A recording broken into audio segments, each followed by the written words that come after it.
आप ध्यान लगाकर सुनिए और कथा का आनंद लीजिए। भारतवर्ष में एक प्रतापी और दानी राजा राज्य करता था। वह नित्य गरीबों और ब्राह्मणों की सहायता करता था, लेकिन उसकी यह बात उसकी रानी को बिल्कुल भी अच्छी नहीं लगती थी। वह न तो गरीबों को दान देती, न ही भगवान का पूजन करती थी और राजा को भी दान दक्षिणा देने से मना किया करती थी। एक दिन राजा शिकार खेलने वन को गए हुए थे। तभी रानी महल में अकेली थी। उस समय बृहस्पति देव साधु वेश में राजा के महल में भिक्षा के लिए गए और भिक्षा मांगी। रानी ने भिक्षा देने से इनकार किया और कहा, हे साधु महाराज, मैं तो दान पुण्य से तंग आ चुकी हूँ। मेरा पति सारा दिन धन लुटाते रहते हैं। मेरी इच्छा है कि हमारा सारा धन नष्ट हो जाए, फिर ना रहेगा बांस ना रहेगी बांसुरी। धन नहीं रहेगा तो मेरा पति दान दक्षिणा भी नहीं देगा और मेरा सारा काम खत्म हो जाएगा। साधु ने कहा, देवी, तुम तो बड़ी ही विचित्र हो। धन और संतान तो सभी चाहते हैं, पुत्र और लक्ष्मी तो पापी के घर में भी होनी चाहिए। यदि तुम्हारे पास अधिक धन है तो भूखों को भोजन दो, प्यासों के लिए प्याऊ बनवाओ, मछुआरों के लिए, मुसाफिरों के लिए धर्मशालाएं खुलवाओ। जो निर्धन अपनी कुंवारी कन्याओं का विवाह नहीं कर सकते, उनका विवाह करा दो।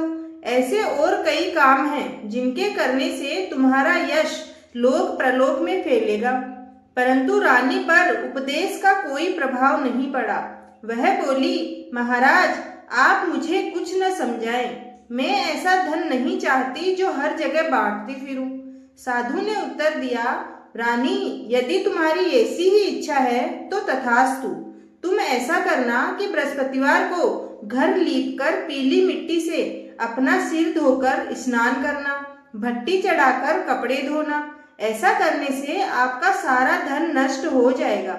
इतना कहकर वह साधु महाराज वहां से आलोक हो गए। साधु के अनुसार कई बातों को पूरा करते हुए रानी को केवल 3 ही बृहस्पतिवार बीते थे कि उसकी सारी धन संपत्ति नष्ट हो गई। भोजन के लिए राजा का परिवार तरसने लगा। तब एक दिन राजा ने रानी से बोला कि हे रानी, तुम यहीं रहो, मैं दूसरे देश को जाता हूँ, क्योंकि मैं यहाँ कोई छोटा काम नहीं कर सकता। यहाँ पर सभी लोग मुझे जानते हैं। ऐसा कहकर राजा परदेश चला गया। वहाँ वह जंगल से लकड़ी काट कर लाता और शहर में बेचता। इस तरह वह अपना जीवन व्यतीत करने लगा। इधर राजा के परदेश जाते ही रानी और उसकी दासी दुखी रहने लगी। एक बार जब रानी और दासी को 7 दिन तक बिना भोजन के रहना पड़ा तो रानी ने अपनी दासी से कहा, हे दासी, पास ही के नगर में मेरी बहन रहती है। वह बड़ी ही धनवान है। तू उसके पास जा और कुछ ले आ, ताकि थोड़ी गुजर बसर हो जाए। दासी रानी के बहन के पास गई। उस दिन गुरुवार था और रानी की बहन उस समय बृहस्पतिवार व्रत की कथा सुन रही थी।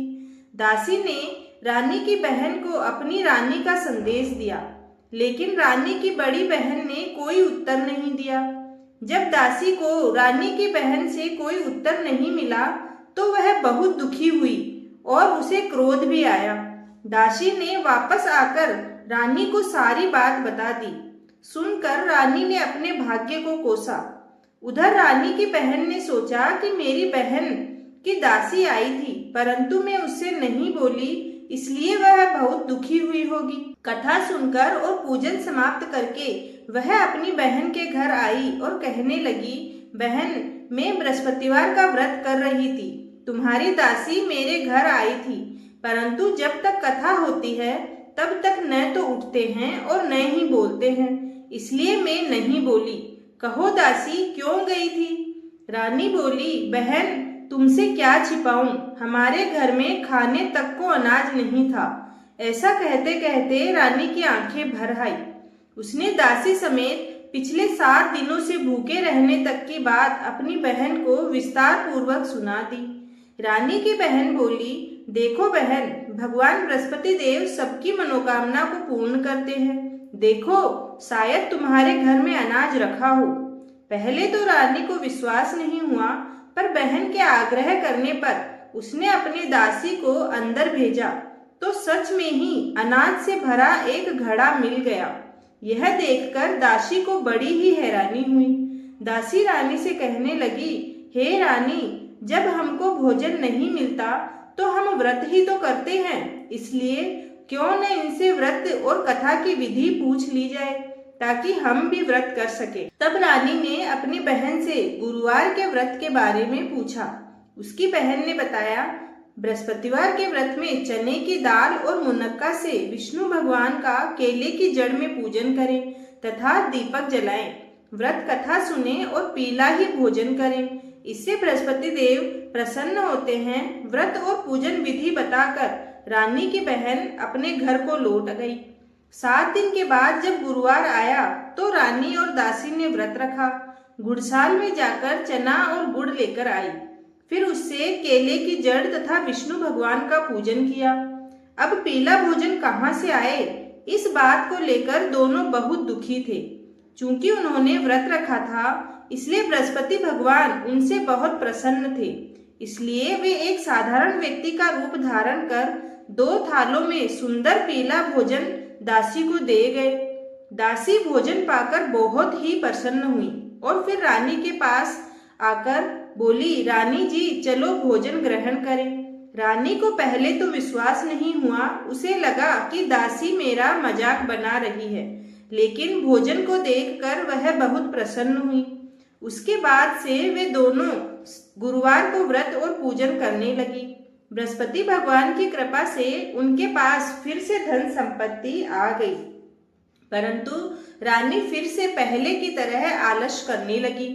तब दासी बोली, देखो रानी, तुम पहले भी इस प्रकार आलस्य करती थी, तुम्हें धन रखने में कष्ट होता था, इस कारण सभी धन नष्ट हो गया था, और अब जब भगवान बृहस्पति की कृपा से धन मिला है तो तुम्हें फिर से आलस्य होता है। रानी को समझाते हुए दासी कहती है कि बड़ी मुसीबतों के बाद हमने यह धन पाया है, इसलिए हमें दान पुण्य करना चाहिए और धन को शुभ कार्यों में खर्च करना चाहिए, जिससे तुम्हारे कुल का यश बढ़ेगा, स्वर्ग की प्राप्ति होगी और पितृ भगवान भी प्रसन्न होंगे।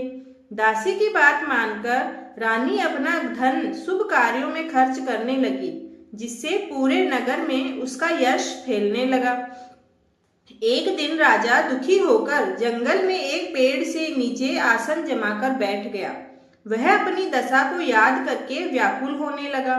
बृहस्पतिवार का दिन था। यकायक उसने देखा कि निर्जन वन में एक साधु प्रकट हुए।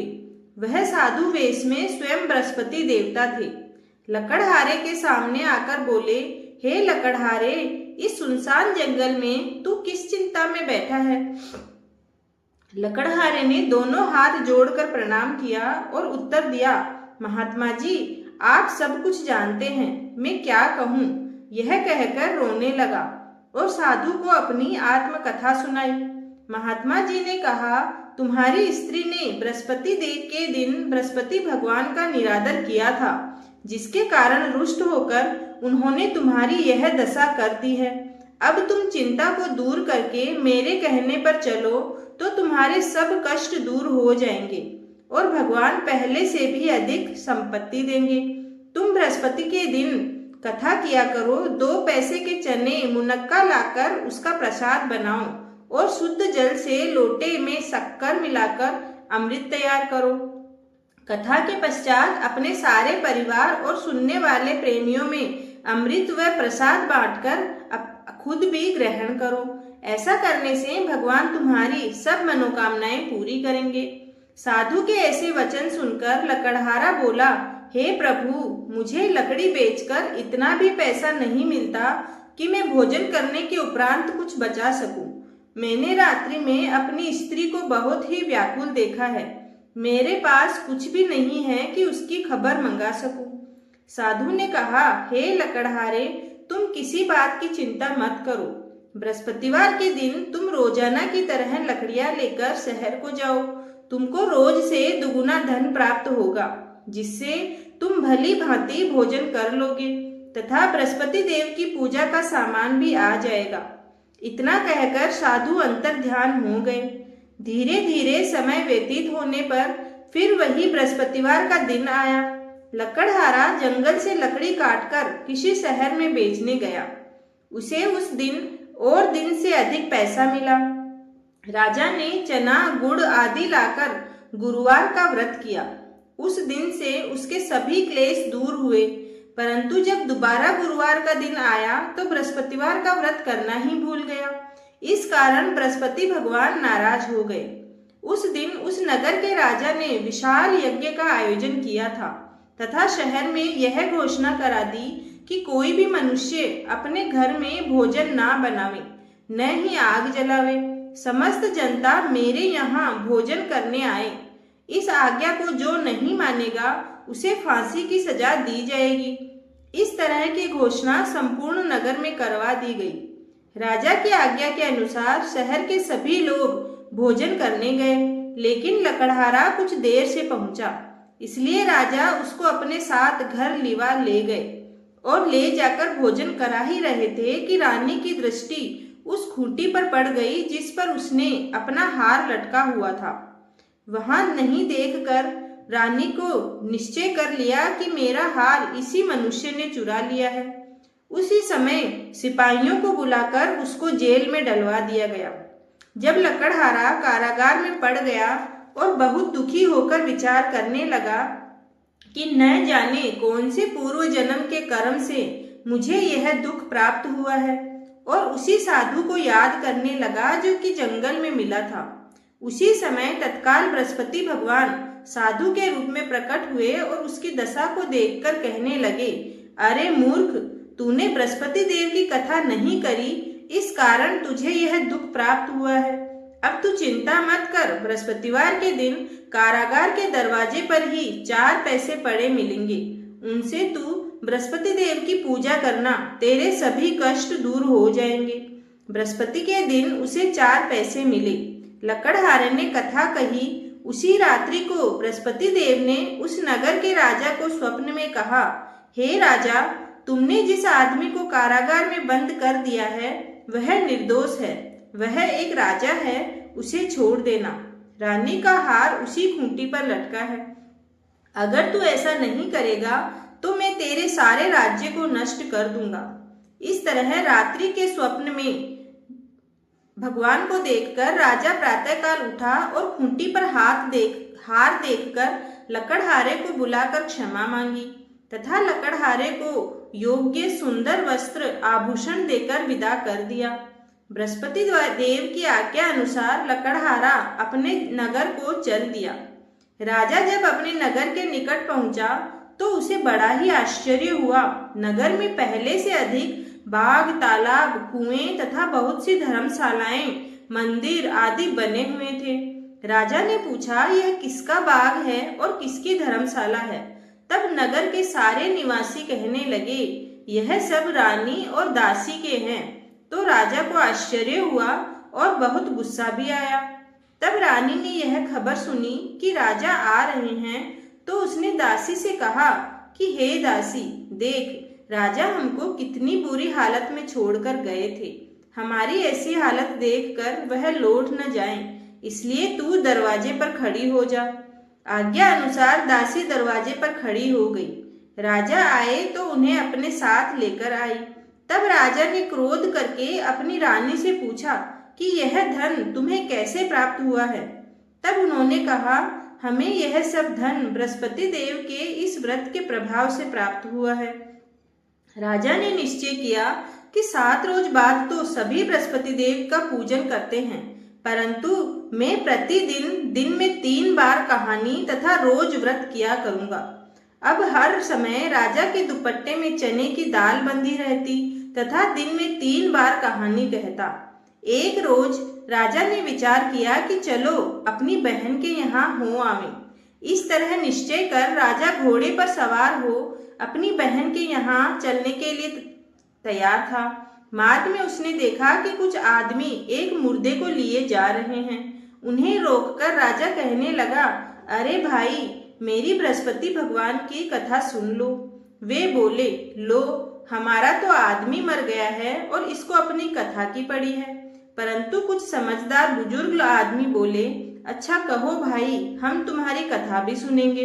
राजा ने दाल निकाली और जब कथा आधी हुई तो मुर्दा हिलने लगा, और जब कथा समाप्त हुई तो राम राम करके मनुष्य खड़ा हो गया। आगे मार्ग में उसे एक किसान खेत में हल चलाता हुआ मिला। राजा ने उसे देख और उससे बोले, अरे भैया, तुम मेरी बृहस्पतिवार भगवान की कथा सुन लो। किसान बोला, जब तक मैं तेरी कथा सुनूंगा तब तक 4 हल जोत लूंगा। जा, अपनी कथा तुम किसी और को ही सुनाना। इस तरह राजा आगे चलने लगा। राजा के हटते ही बैल पछाड़ खाकर गिर गए तथा किसान के पेट में बहुत ही तेज दर्द होने लगा। उस समय उसकी माँ रोटी लेकर आई। उसने जब यह देखा तो अपने पुत्र से सारा हाल पूछा और बेटे ने सारा हाल कह दिया। तो बुढ़िया दौड़ी दौड़ी उस घुड़सवार राजा के पास गई और उससे बोली, हे राजन, मैं तुम्हारी कथा सुनूंगी, तू अपनी कथा मेरे खेत पर चलकर ही कहना। राजा ने बुढ़िया के खेत पर जाकर कथा कही, जिसको सुनते ही बैल उठ खड़े हुए तथा किसान के पेट का दर्द भी बंद हो गया। राजा अपनी बहन के घर पहुंचा। बहन ने भाई की खूब मेहमान नवाजी की। दूसरे रोज प्रातःकाल राजा जगा तो वह देखने लगा कि सब लोग भोजन कर रहे हैं। राजा ने अपनी बहन से कहा, ऐसा कोई मनुष्य है जिसने भोजन नहीं किया हो और मेरी बृहस्पतिवार की कथा सुन ले। बहन बोली, हे भैया, यह देश ऐसा ही है। यहाँ पर पहले सब भोजन करते हैं, बाद में सब अन्य काम करते हैं। अगर कोई पड़ोस में हो तो देख आऊं। वह ऐसा कहकर देखने चली गई, परंतु उसे कोई भी ऐसा व्यक्ति नहीं मिला जिसने भोजन ना किया हो। अतः वह एक कुम्हार के घर गई जिसका लड़का बीमार था। उसे मालूम हुआ कि उनके यहाँ 3 रोज से किसी ने भोजन नहीं किया है। रानी ने अपने भाई की कथा सुनने के लिए कुम्हार से कहा तो वह तुरंत ही तैयार हो गया। राजा ने जाकर बृहस्पतिवार की कथा कही, जिसको सुनकर उसका लड़का ठीक हो गया। अब तो चारों तरफ राजा की प्रशंसा होने लगी। एक रोज राजा ने अपनी बहन से कहा कि हे बहन, हम अपने घर को जाएंगे, तुम भी तैयार हो जाओ। राजा की बहन ने अपनी सास से कहा। सास ने कहा, हाँ चली जाओ, परंतु अपने लड़कों को मत ले जाना, क्योंकि तुम्हारे भाई के कोई औलाद नहीं है ना। बहन ने कहा, भैया मैं तो चलूंगी, पर कोई बच्चा नहीं जाएगा। राजा ने कहा, जब कोई बालक ही नहीं जाएगा तब तुम भी क्या करोगी। बड़े दुखी मन से राजा अपने नगर को लौट आया। राजा ने अपनी रानी से कहा, हम निर्वंशी है, हमारा मुंह देखने का धर्म नहीं है और कुछ भोजन आदि भी नहीं किया है। रानी बोली, हे प्रभु, बृहस्पतिवार भगवान ने हमें सब कुछ दिया है, वह हमें औलाद भी अवश्य देंगे। उसी रात को बृहस्पति देव ने राजा के स्वप्न में कहा, हे राजा उठ, सभी सोच त्याग दे, तेरी रानी गर्भ से है। राजा की यह बात सुनकर बड़ी खुशी हुई। 9वें महीने में उसे गर्भ से एक सुंदर पुत्र पैदा हुआ। तब राजा बोला, हे रानी, स्त्री बिना भोजन के रह सकती है, पर बिना कहे नहीं रह सकती। लेकिन जब मेरी बहन आए तो तुम उसे कुछ भी मत कहना। रानी ने सुनकर हाँ तो कर दिया। जब राजा की बहन ने यह शुभ समाचार सुना तो वह बहुत खुश हुई और बधाई लेकर अपने भाई के यहाँ आई। तब रानी ने कहा, घोड़ा चढ़कर तो नहीं आई, गधा चढ़ी आई। तब राजा की बहन बोली, भाभी बुरा मत मानो, अगर मैं इस प्रकार नहीं कहती तो तुम्हें औलाद कैसे मिलती। बृहस्पति देव ऐसे ही हैं, जैसी जिसके मन में कामनाएं हैं सभी को पूर्ण करते हैं। जो सद्भावना पूर्वक बृहस्पतिवार का व्रत करता है एवं कथा पढ़ता है अथवा सुनता है, दूसरों को सुनाता है, बृहस्पति देव उसकी सभी मनोकामना पूर्ण करते हैं। भगवान बृहस्पति देव उसकी सदैव रक्षा करते हैं। संसार में जो मनुष्य सद्भावना से भगवान जी का पूजन व्रत सच्चे हृदय से करते हैं तो उनकी सभी मनोकामनाएं पूर्ण करते हैं। जैसी सच्ची भावना से रानी और राजा ने उनकी कथा का गुणगान किया तो उनकी सभी इच्छाएं बृहस्पति देव जी ने पूर्ण की थी। इसलिए पूर्ण कथा सुनने के बाद प्रसाद लेकर जाना चाहिए। हृदय से उनका मनन करते हुए जयकारा बोलना चाहिए।